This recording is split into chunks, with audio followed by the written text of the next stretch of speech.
excelente video, ingeniero. Muchísimas gracias. Pues bienvenidos todos. Ya nos dijo Carmen Uribe que esta es la primera vez que se conecta, que acaba de adquirir su Gili. ¿De dónde se conectan los demás? Cuéntenos, ¿se quieren presentar? ¿Quién es su primera vez? Porque va a quedar asombrado de cómo iniciamos la semana con un tema increíble. Todos están muy calladitos. Yo por primera vez, hola Fiona, ¿cómo estás? Qué gusto saludarte. Bienvenida. Pero mira, ya lo manifestaste, ya lo compraste, entonces Gili ya viene en camino. Aunque no esté todavía en tus manos, empieza a saborear que eso va a cambiar tu vida. ¡Ay! Tú te conectas desde la Ciudad de México y estoy aquí por primera vez. Hola, Lisa Alvarado, pues qué gusto tenerte. Marco Amaro, buenas noches. Bienvenidos a este lunes de Masterclass con un tema increíble. Alejandro Moreno desde Monterrey, que hoy les tiene una sorpresa junto con el ingeniero Daniel Vázquez. Así que preparen su gili los que sí lo tengan, porque en un momento vamos a dar una sorpresota. Porque aquí siempre Gili es movimiento, Gili es un despertar y Gili es conocerte mucho más de todo el poder que conlleva. ¿Ok? Pues empezamos, ingeniero, les voy a presentar. El expositor del día de hoy, voy a repetir un poquito porque lo estamos grabando, es el ingeniero Daniel Vázquez de la Rosa. Él es ingeniero en comunicación y electrónica. Ha hecho maestría en ingeniería y sistemas digitales, como comenté, él sabe todo lo que hay en nuestros aparatos, nuestra computadora, nuestro teléfono, él sí sabe cómo trabaja. Nosotros le picamos y recibimos muchas respuestas interesantes. Y él también estudió maestría en ingeniería en sistemas digitales, desarrollo en sistemas y dispositivos, maneja el biomagnetismo, también es terapeuta de remedios de flores de Bach, maneja la herbolaria, actualmente está cursando la licenciatura en nutrición y terapeuta Gili. Así que estamos en manos de un experto, así que pon mucho oído. Si quieres tomar nota, las preguntas serán hasta el final y el micrófono es todo tuyo. Muchas gracias, señorita Gina, y gracias a todos que están aquí este día lunes. Pues, no dejando de hacer otras cosas por hablar un poquito de este tema de la cuántica. Bien, como lo mencionó la señorita Gina, nuestro dispositivo Healy, que es el que tengo aquí en esta mano, tiene un sensor cuántico y muchas veces nos preguntamos, ¿y qué hace un sensor cuántico? ¿O qué hace un procesador cuántico? Vamos a tratar de hablar un poquito de ciertos conceptos que son muy complejos, pero vamos a tratar de entenderlos desde un punto de vista mucho más práctico y mucho más sencillo. Y entonces, pues bueno, vamos a comenzar. Me va a acompañar el día de hoy la señorita Gina Trujillo. Ella es era asistente ejecutiva, después empieza su propio negocio, empieza a estudiar también toda esta parte de la medicina tradicional, empezando por Reiki. Se certifica y comienza a manejar también lo que son suplementos herbolarios. También empieza a certificarse en barras de Access y hoy en día también es terapeuta healing. Y bueno, mi nombre es Daniel Vázquez. Ya la señorita Gina hizo el favor de dar algunos datos míos. Y pues es un gusto poder estar aquí con ustedes. Bien, vamos a comenzar entonces. Bien, yo estoy seguro que todos siempre han dicho o todos han escuchado que en este universo todo es energía. Y al ser toda energía, esa energía está compuesta de muchas partículas. Y esas partículas, al momento de empezarse a unir, forman lo que es la materia. Y en algún momento nos han dicho que la materia está dividida específicamente en un cuerpo humano, ¿no? Está en órganos, músculos, y así lo vamos a ir dividiendo. ¿Hasta cuál era la partícula más pequeña, señorita Gina?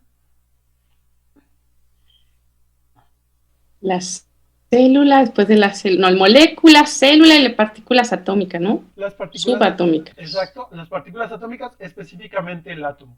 Entonces, hace mucho tiempo existió por ahí un señor llamado Demócrito que él plantea que si nosotros empezamos a partir la materia en dos y luego ese pedacito otra vez en dos y así sucesivamente, vamos a llegar a una pequeña partícula, a un pequeño elemento que ya no se va a poder dividir. Y a ese elemento que ya no se puede dividir le llamo átomo. Entonces, átomo del griego, su sufijo es a, de no, y tomo, divisible. Entonces, átomo, su significado sería que es algo que no puede dividirse más. Y hasta ese momento solo se tenía ese concepto que describió Demócrito. Él simplemente dijo, bueno, voy a partir algo y lo empezó a partir, a partir, a partir, hasta que llegó a una pequeña molécula que él llamó átomo, pensando que era lo más pequeño. Posteriormente, en el año 1800 después de Cristo, llega otro señor que se llama Dalton y él ya demuestra la existencia del átomo. Él ya hace experimentos y dice, exactamente hay una partícula que se llama átomo, que es lo más pequeño del universo. Posteriormente, en el año de 1897, fíjense cuántos años pasaron, desde el 800 hasta el 97, surge otro científico que es Joseph Thomson, y él descubre ciertas partículas que en ese momento observó que giraban alrededor del átomo. En ese momento él les llamó corpúsculos, que más tarde toman el nombre de electrones, y se determina que son la carga negativa. Estos electrones son lo fundamental del átomo, de la partícula, y es normalmente lo que nosotros vamos a aprovechar dentro de todo lo que tiene que ver con magnetismo, todo lo que tiene que ver con energía eléctrica, electromagnetismo. Los electrones siempre van a estar presentes con su carga eléctrica. También se descubrió que cada uno de estos elementos, electrones, gira.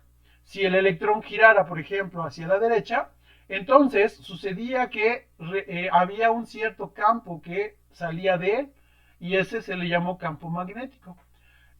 Si el electrón giraba a la izquierda, pues esas líneas se invertían, es decir, su polaridad empezaba a cambiar. Y esto es lo que se descubrió en el año de 1897. En el año de 1908 llega Ernest Rutherford y él descubre el núcleo del átomo. Y dice, a ver, no nada más hay electrones, dentro del átomo también hay protones y esos protones tienen carga positiva, es decir, ya llegó una partícula que es la contraria del electrón. Por ahí hay algunas leyes universales en donde vemos esta ley de la polaridad, en donde si existe algo positivo, tiene que estar su contraparte que tiene que ser negativa. Después, en 1913, un científico, específicamente un químico llamado Bohr, descubre que los electrones giran en órbitas alrededor del átomo y hace su planteamiento de un modelo, que es el modelo de Bohr, que se enseña mucho en la secundaria. Me imagino que lo recordarán ustedes. Después llega el señor James Chadwick y él descubre el neutrón. También dice, bueno, no nada más están los electrones, sino también, y los protones, sino también otra partícula que se llama neutrón. El nombre de neutrón es porque es una carga neutra, no es ni positiva ni negativa, pero también tiene mucho uso. Bien, entonces partimos de que el átomo es un elemento que no es divisible y tiene elementos como, aquí no se alcanza a ver bien, pero bueno, está el electrón, los protones y los neutrones forman lo que es el núcleo. Y a este modelo es el que se le denominó como modelo atómico de Bohr. Aquí lo podemos ver, entonces a grandes rasgos, estos son los electrones y este es el núcleo. Hay muchas órbitas alrededor del núcleo y están pobladas por algunos elementos o algunas partículas llamadas electrones. Bien, hoy en día ya se tiene mayor conocimiento de todas estas partículas y algunos de ustedes quizá han escuchado partículas ahora en la parte cuántica y si han leído también un poquito de cuántica han escuchado o han visualizado otros nombres. Bien, en un momento dado alguien dijo, bueno, vamos a romper un átomo, ¿no? Señorita Gina, ¿cómo podríamos romper algo? Un vaso, por ejemplo. ¿Vibrándolo? Bueno, pero aparte de vibrarlo, usted, si lo quisiera romper, ¿qué haría con ese vaso para que se rompiera? Lo estrello en el piso. Lo estrella en el piso, es decir, lo tiene que aventar muy fuerte, ¿cierto? Si es un vaso muy resistente, tiene que impactarlo con más fuerza. Entonces, a alguien se le ocurrió decir, bueno, vamos a tener aquí un elemento que va a acelerar esos electrones y que en algún momento esos electrones, pues lo vamos a hacer chocar con algo. Exactamente, hay un acelerador de partículas, ¿sí? En varios lugares, bueno, hay varios aceleradores, pero hay uno muy, muy, muy grande que es el que en donde se desarrolla este tipo de investigaciones. Los electrones o todas las partículas se hacen acelerar de manera increíble y en algún momento se estrellan con algo. ¿Sí? ¿Para qué? Pues precisamente para comprobar si esos elementos, esas partículas son muy duras o realmente se pueden partir. Entonces el experimento era que se hace vibrar, claro, al principio era esa aceleración no era lo suficientemente fuerte, se generó otro acelerador, es decir, un primer acelerador, después se introducía el elemento a otro acelerador, tomaba mayor velocidad, no alcanzaba todavía y entonces se generó otro acelerador todavía mucho más grande. Hagan de cuenta que en este es una avenida transitada, que ustedes van con su auto, y de repente se cambian de carril en donde van más rápido, ¿no? Y de repente llegan a entrar a otro carril donde van más rápido. ¿Qué va a suceder? Pues que están acelerando, están tomando una mayor velocidad. Y cuando eso sucede, exactamente lo que se hace es mandar a una partícula de un lugar, de un canal y del otro canal. Esas partículas comienzan a vibrar, comienzan a circular y en algún momento se cierra ese caminito. ¿Y qué es lo que va a suceder? Que van a chocar. Y tras ese choque, entonces ahora sí, el átomo se va a dividir. Y entonces, al dividirse, se encontraron otras partículas que llamaron quarks. Estos quarks son estas partículas. Entonces, ahí vemos como, en una imagen, cómo las partículas chocan y entonces liberan otras partículas que están dentro de ellas. Ahí vamos a encontrar varias partículas que hoy en día ya se conocen. Entonces, los quarks forman los fermiones elementales masivos que interactúan con la materia nuclear. Entonces, no me voy a extender en estas explicaciones, simplemente entiendan que dos átomos chocaron y simplemente al romperse liberaron otras partículas. Y para que se entiendan esto, bueno, un átomo está compuesto de dos partículas, los fermiones y los bosones. Los fermiones están divididos en quarks y en leptones. Los quarks son los hadrones, que a su vez se dividen en protones y neutrones. Entonces, de este lado estaríamos teniendo la partícula positiva y la partícula neutra. Del lado derecho tenemos al leptón, que a final de cuentas formaría un neutrino, el electrón, el positrón y otro elemento que se llama muón. Entonces, estas cargas, por así decirlo, son las cargas que se trabajan de manera normal. Pero ahora si vamos a la parte de los bosones, es lo nuevo que se ha estudiado, es lo nuevo que ha salido de estrellar estas cargas, de estrellar estas partículas. Entonces, los bosones ahora se dividen en varias cargas. Aquí tenemos al fotón, al fonón, al gluón. De hecho, el gluón es una de las partículas muy fundamentales dentro de la cuántica, lo que es el gluón y el fotón. Viene el gravitón, el bosón de Higgs y bosón W, X y Y. Entonces, como ustedes pueden observar, hay diferentes partículas. Toda la parte que maneja los bosones es lo que ya se maneja a nivel cuántico. Sin embargo, toda la parte cuántica va a surgir de las partículas elementales. Bien, esta ecuación yo sé que muchos la reconocen, ¿no? Energía es igual a la masa por la velocidad de la luz elevada al cuadrado. Bien, entonces nos dice que la energía está relacionada con la materia, que es a final de cuentas la masa, y esta masa va a estarse acelerando a una velocidad, pero también puede estar desacelerando. Entonces, la energía va a depender mucho de la aceleración y de la desaceleración de esta materia que esté generando. A mayor aceleración, mayor energía, a menor desaceleración, menor energía. Entonces, de esta manera se plantea. Claro, Einstein lo planteó sobre otros principios, pero ha redundado en muchas investigaciones hoy en día y se le ha dado ya también otro tipo de concepto. Y aquí venimos con algo que es relación mente-energía. Señorita Gina, ¿por qué decimos que todo es mente?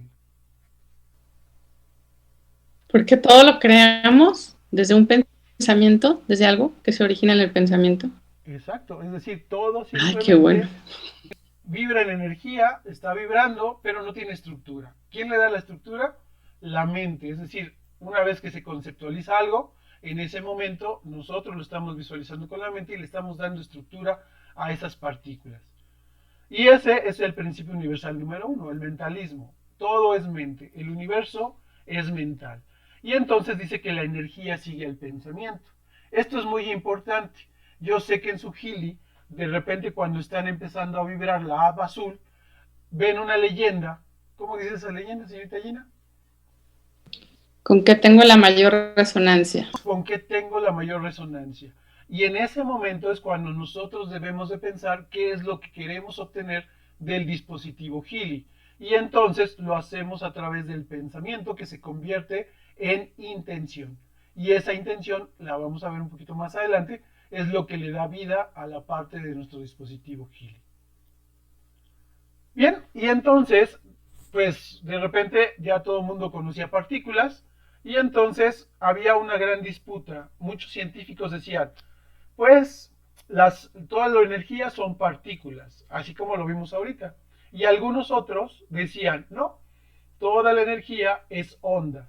Es decir, fotones, gluones, toda la parte cuántica. Entonces, los nuevos pensadores decían, son ondas, y los antiguos decían, no, son partículas. Y había una gran disputa.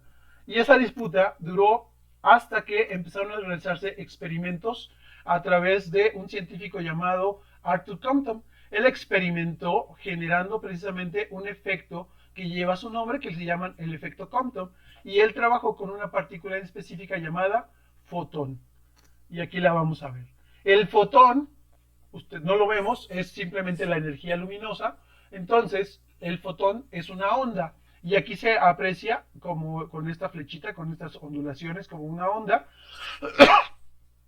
Y el fotón de repente se hace impactar o hace impactar a un electrón. ¿Qué va a suceder?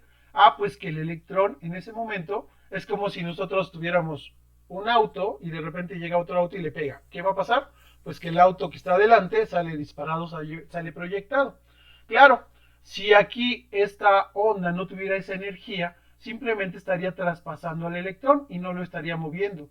Pero Compton se dio cuenta que al momento de impactar a un electrón con energía, con onda luminosa, específicamente el electrón se veía desplazado. Aquí es donde lo vemos, electrón emitido.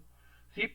Pero también observó, después de otros experimentos, que también podía suceder lo contrario.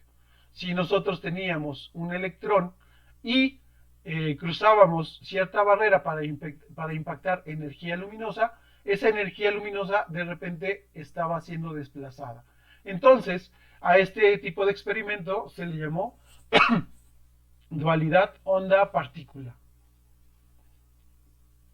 Y eso, después vino otro señor que se llamó Louis de Broglie, que él fue el que hizo el efecto contrario. Entonces Compton hizo el primer experimento. Mandamos energía sobre un electrón.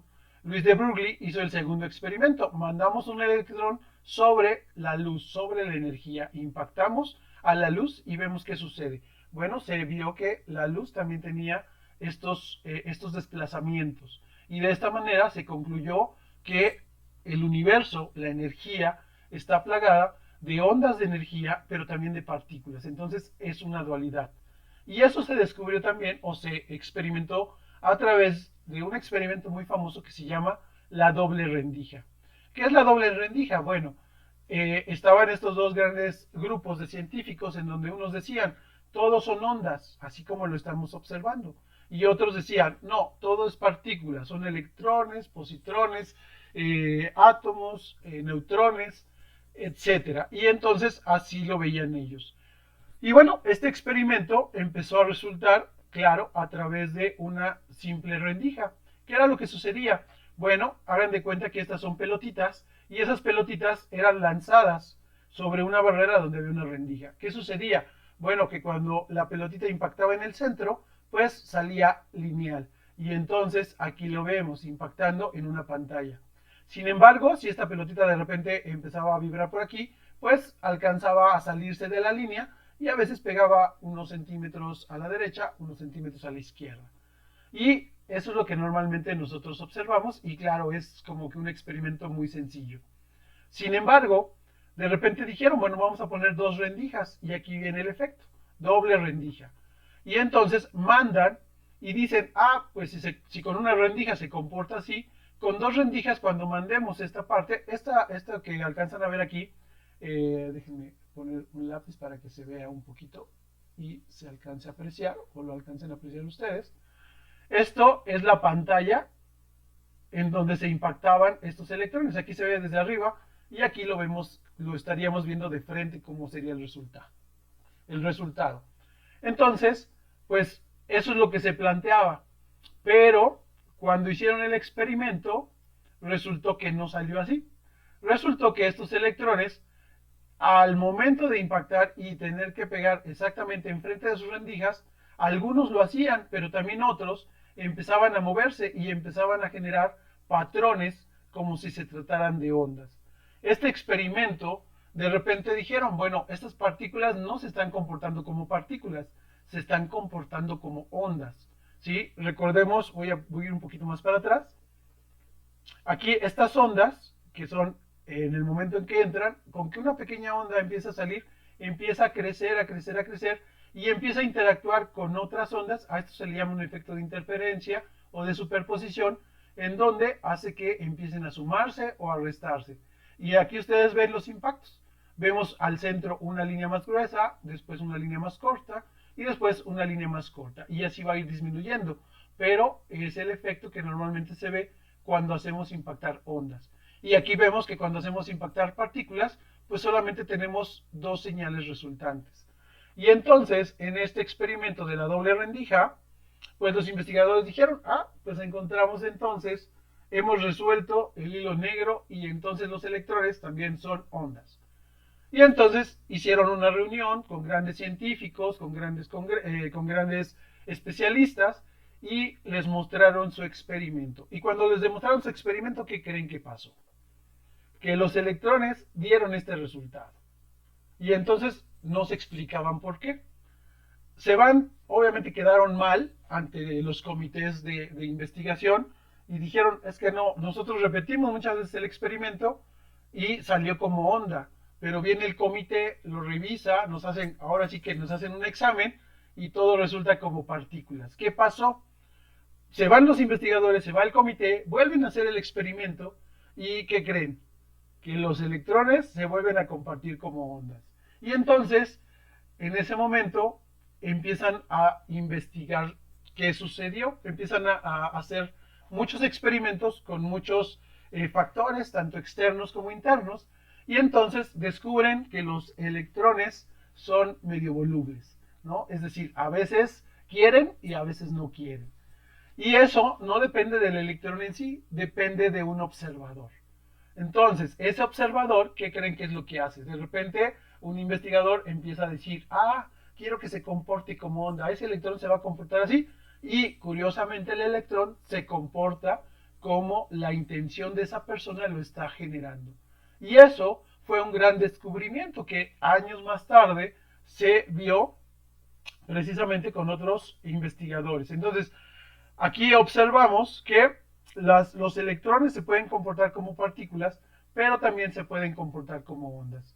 Y es por eso que a este experimento o a este título se le llama dualidad onda-partícula, porque las ondas se pueden comportar como partículas y las partículas se pueden comportar como ondas. Esto es lo que da el primer indicio de la cuántica, de la energía cuántica. Después viene otro señor que se llama Wheeler, y Wheeler hace un experimento de física en donde él dice, la realidad no existe hasta que se mide. Hay muchos experimentos de esto. Uno de ellos es el famoso gato de Schrödinger, no sé si lo han escuchado, en donde alguien dice, por ejemplo, señorita Gina, imagínese usted que de repente alguien tiene una caja y en esa caja pone dos comidas. En una comida hay veneno y en otra comida es una comida normal. Y luego pone un gato, ¿no? Y cierra la caja. Alrededor de 5 minutos, ¿usted qué pensaría? Que el gato se comió lo que sí sirve. Es gato inteligente.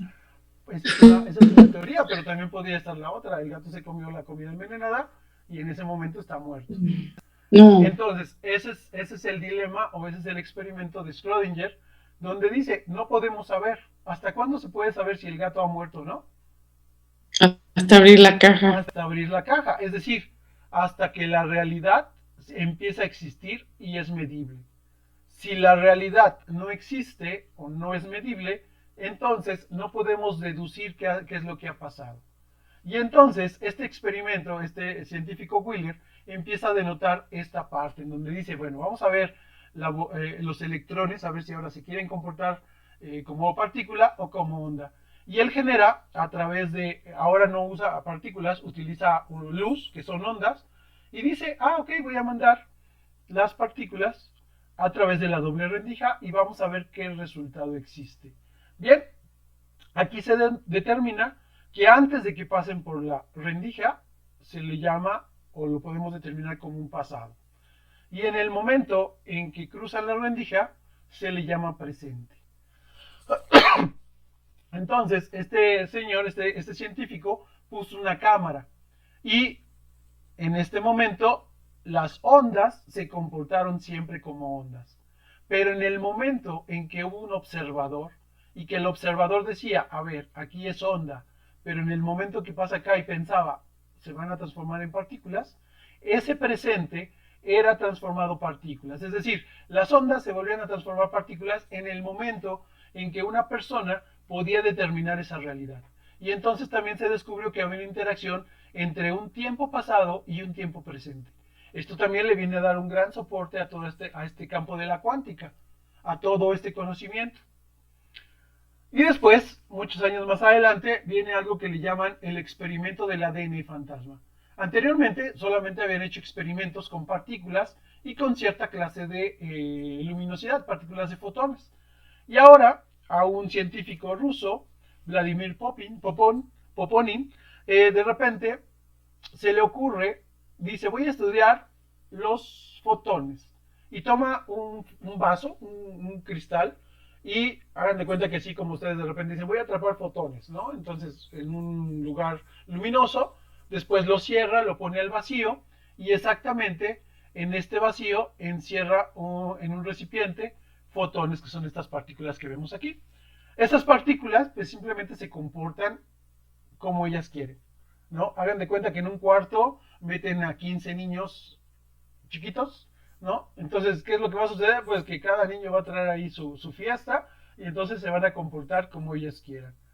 De repente, pues no veían mucho avance y de repente vuelven a hacer el experimento. Y el primer experimento, alguien resultó que estaba, ya saben, de repente estaba comiendo o estaba con algo, con algún tipo de sustancia y la dejó dentro de un recipiente.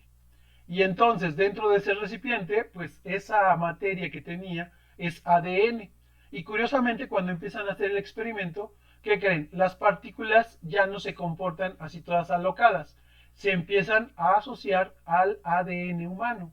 Y entonces el ADN, que anteriormente se consideraba todo lo que es el fenotipo, es decir, todos los rasgos físicos, ¿sí? El fenotipo es eso, es decir, el color de piel, la altura, si son delgados, si son gorditos, etcétera. Y lo demás del ATP, perdón, lo del ADN se consideraba como basura, es decir, en ese momento los científicos no le prestaban atención, pero se empezaron a dar cuenta que toda la parte del ADN, no nada más el fenotipo, generaba mucha información y que esa información era o atraía precisamente a todas estas partículas. Y pues al científico se le hizo muy fácil decir, ah, pues le voy a quitar el ADN y ¿qué va a suceder? Que los fotones se van a volver a comportar de la misma manera. Pero entonces se dio cuenta que ya retirando toda la parte de ADN, toda la parte material, en ese momento los electrones ya no se deshicieron. Es decir, conservaron la estructura del ADN que se había generado. Y curiosamente, al momento de interactuar con la materia, los fotones generaban información y al momento de alterar la información de los fotones, la materia resultante también sufría cambios energéticos, claro. Entonces, este experimento pues vino a desarrollar ciertas investigaciones en el campo, primero, obviamente, de la electrónica y de las comunicaciones, en donde esto surge de un todo. Aquí podemos ver, esto vamos a suponer que es un pequeño ladrillo, a este ladrillo le rascamos con la uña y va a soltar una pequeña partícula. Entonces, del otro lado le volvemos a rascar y sale otra partícula. Entonces, alguien diría, ah, pues estas partículas están muy cerca. Bueno, pues la persona que hizo este experimento dijo, no, vamos a llevarnos estas partículas 10 kilómetros de distancia. Y entonces a una primer partícula vamos a hacerla vibrar. Ok, para vibrarla la vamos a vibrar a 20 kilohertz o a 20.000 hertz. En el momento en que esta partícula empieza a vibrar, ¿qué creen? La otra partícula empieza a vibrar igual a 10 kilómetros de distancia, sin ningún tipo de conexión. Es decir, hacemos vibrar esto y esto comienza a vibrar también. Yo sé que algunos de ustedes este tipo de conexión lo han escuchado con el nombre de entrelazamiento cuántico. ¿Sí?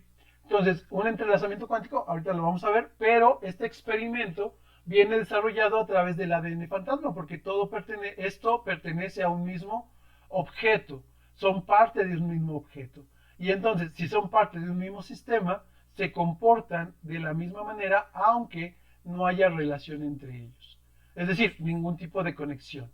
Bien, esto se empieza a investigar. Ah, y además, no digan que este ya está vibrando a 20 kilohertz y esto está vibrando, tuvimos que esperar un tiempo, ¿no? Inmediatamente empieza a vibrar. O sea, no hay tiempo de espera. Y bueno, otra vez empiezan a hacer experimentos y dicen, bueno, ahora qué pasa si ya no pongo una parte de un material, sino pongo una membrana de aluminio. Y de este lado pongo una membrana de aluminio del mismo material. Y entonces lo hacemos vibrar. Y esto se está investigando para mejorar lo que son las comunicaciones a larga distancia, ¿no? Que de alguna manera Healy lo ha hecho, y ahorita vamos a ver por qué se dice que lo ha hecho a larga distancia. Entonces, de repente alguien dice, bueno, tenemos nuestro sensor cuántico, tenemos a una persona, y esta persona, ¿qué necesita? Digamos, no es parte de Healy, pero es parte de todo nuestro campo de información, y Healy va a interactuar en el campo de información. Sin embargo, para poder hacerlo como complementario, es decir, para poder ser parte de él, ¿qué datos le tenemos que pedir a Healy, señorita Gina? Bueno, no pedir, dar. Nombre completo, como viene en el acta de nacimiento, fecha de nacimiento y lugar de nacimiento. Y lugar de nacimiento. A través de estos tres datos, que claro, podrían ser más, pero a través de estos tres datos, y claro, su imagen, su foto, entonces, esta persona pasa a ser objeto del campo informacional. Y entonces, al ser objeto de un campo informacional, Healy va a buscar a ese campo informacional con los datos que tiene. Y es donde hace match. Dice, ah, pues aquí está esta persona, la puedo contactar. Y en ese momento se genera el entrelazamiento cuántico entre este dispositivo Healy, que es nuestro sensor, y la persona a la cual le vamos a vibrar. No importa si esta persona está a 1 metro, no importa si esta persona está a 10 kilómetros, no importa si está en otro continente, el entrelazamiento cuántico se da. ¿Por qué? Porque estamos imitando esta parte, en donde, claro, aquí es un mismo sistema de un ladrillo, le rascamos, sale una partícula, le rascamos, sale otra partícula, lo tenemos, pero son partículas del mismo objeto.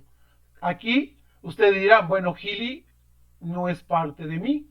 Bueno, no es parte de ti, pero a través de los datos que ya vimos, se hace esa conexión en el campo de información global. Y es donde se genera el entrelazamiento cuántico, donde se genera esa conexión. Y si un objeto vibraba al momento de colocarlo aquí, ¿qué creen que va a pasar con esta persona? Pues también va a comenzar a vibrar. ¿Y a qué frecuencia va a vibrar? A la que Healy le esté mandando. ¿Sí? Entonces, de esta manera es como la parte cuántica nos ayuda a entender cómo se realiza este entrelazamiento cuántico, ¿no? Si nosotros quisiéramos de alguna manera determinar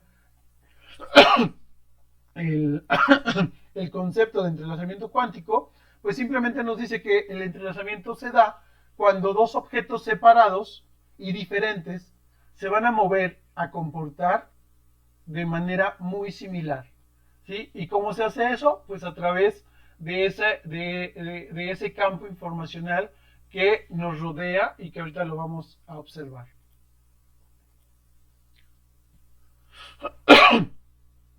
Bien, todo está en movimiento. Si todo está en movimiento, todo va a vibrar y a oscilar. Nos dice que la oscilación de la materia, al oscilar, produce frecuencias y resonancias. Como lo estamos viendo, si el Healy empieza a vibrar, empieza a resonar con la información que le estoy brindando, con mi nombre, con mi fecha de nacimiento, pues entonces en ese momento se genera toda la comunicación a través de una estructura de los campos energéticos. Y esto es tan sencillo como entenderlo de esta manera. Todo el universo es energía y esa energía está vibrando. Sin embargo, ¿qué necesitamos, señorita Gina, para poder detectar esa energía? Información. Información, pero normalmente esa información ya viene ahí, ¿cómo la captamos nosotros? Seleccionando un programa. Ok, en Healy sería seleccionando un programa, pero de manera natural nosotros tendríamos que tener un receptor. Es decir, ¿cómo puedo detectar esa energía que me está llegando? ¿Cómo puedo detectar el calor del sol? ¿Cómo puedo detectar la luminosidad de la luna? ¿Cómo puedo detectar el olor del bosque? ¿Cómo puedo detectar el sabor del agua? Lo hago a través de canales. Claro, como seres humanos, nuestros cuerpos están llenos o repletos de sensores. Prácticamente están divididos en psicotipos. Un canal visual, un canal auditivo, un canal kinesiológico, un canal olfativo y un canal gustativo. Entonces, esto dicen que son los sentidos y a través de los sentidos podemos percibir todo nuestro entorno y todavía mucho más. Y claro, hay más canales. Bien, sin embargo, esta información solamente llega a nosotros, pero necesitamos darle un significado, ¿no? ¿Y cómo le damos ese significado? A través de un elemento que se encuentra en nuestro cerebro, que es el tálamo. El tálamo es el que va a decir, ah, mira, llegó información en forma de luz luminosa y lo que estás viendo es un árbol. Es decir, lo está reflejando y le está dando una estructura a ese símbolo. Entonces lo está asociando, le da la forma y dice, esto es un árbol, ¿no? Si de repente escuchamos una melodía, entonces a través del canal auditivo se envía la información al tálamo y el tálamo dice, ah, mira, eso es una canción. Ah, no, eso es un claxon de una bocina. Ah, es una persona que está silbando. Ah, es el ruido de un perro. Entonces, toda esa información está estructurada a través del tálamo que posteriormente se envía a los canales del cerebro, a los hemisferios, y ahí es donde ya normalmente nosotros sabemos qué hacer con la información que estamos recibiendo. Bien, aquí veamos esta parte. Bueno, si nosotros fuéramos, o bueno, si nosotros fuéramos esta mano, y aquí tenemos un sensor, fíjense que este sensor no tiene ninguna conexión con la mano.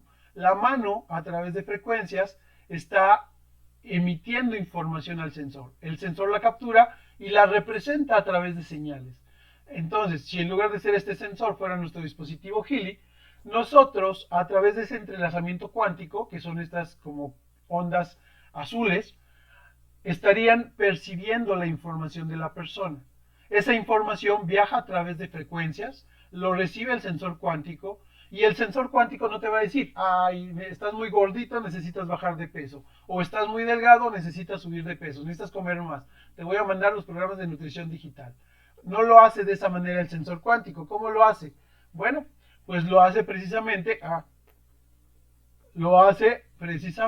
a través de recibir esa información. ¿Se acuerdan qué era lo que sucedía después de los canales? ¿Quién percibía esa información? ¿O quién le daba estructura? El tálamo. En este caso, la información que recibe nuestro sensor Healy recibe las frecuencias. ¿Y quién le da la estructura? Pues a través de nuestro dispositivo celular, donde tenemos los programas, Healy a través de su procesador dice, a ver, hay un desequilibrio en una frecuencia de 10.000 Hz, o hay un desequilibrio en la frecuencia de 500 Hz, o hay un desequilibrio en la frecuencia de 1 Hz. Se pone a recorrer todos los programas y de repente encuentra los programas asociados a 500 Hz, que podría ser, 500 Hz dolor, 500 Hz aprendizaje, 500 Hz desintoxicación. Y entonces Healy nos manda esos desequilibrios a través de textos, a través de programas, que nosotros ya entendemos y ya sabemos interpretar, y decimos, Healy me está diciendo que tengo un dolor. un dolor de espalda, un dolor de pecho, un dolor de cabeza, y hasta decimos, ay sí, ¿cómo supo Gili que tenía eso? Bueno, lo hace porque está interpretando esa parte de estar detectando las señales, interpretándolas a través de los procesadores y a través de los programas, y después me lo manda a través del celular para decirme, ah, mira, yo estoy entendiendo que tienes un dolor de cabeza. Y bueno, por el momento ha sido todo, así que muchas gracias, señorita Gina. Bueno, como siempre nos dejas impactado con el detalle de tus presentaciones tan profundo. Bueno, si alguien tiene alguna pregunta, este es el momento de realizarla. Dice Verónica Ruiz, me encantó, dice